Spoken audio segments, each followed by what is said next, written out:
নমস্কার বন্ধুরা, কেমন আছেন সবাই? আশা করি ভালোই আছেন। আমি আজকে চলে এসেছি নতুন একটা রেসিপি নিয়ে, সেটা হলো লোটে মাছের ঝুরি। চলুন কিভাবে বানানো যায় দেখা যাক। ফার্স্টে মাছগুলোকে পরিষ্কার করে ধুয়ে নুন হলুদ মাখিয়ে রেখে দিতে হবে।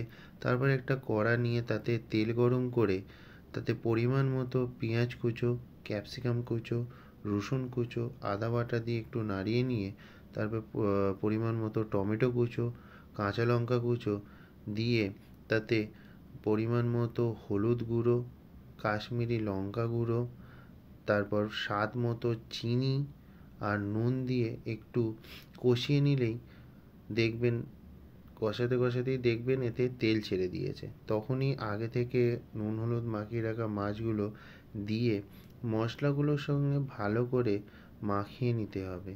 মাখিয়ে নিতে নিতে যখন হালকা হালকা করে কষবেন, তখন দেখবেন মাছগুলো থেকে জল ছেড়ে দিয়েছে। সেই জলটা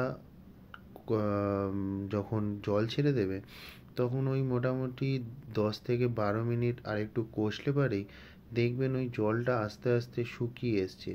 তখন পরিমাণ মতো ধনেপাতা দিয়ে, তারপর তাতে ধনেপাতা দিয়ে মোটামুটি খানিকক্ষণ একটু নাড়িয়ে নিয়েই তারপর লোটে মাছের ঝুরি নামিয়ে নিন। তারপর গরম ভাতের সঙ্গে সার্ভ করুন। টাটা।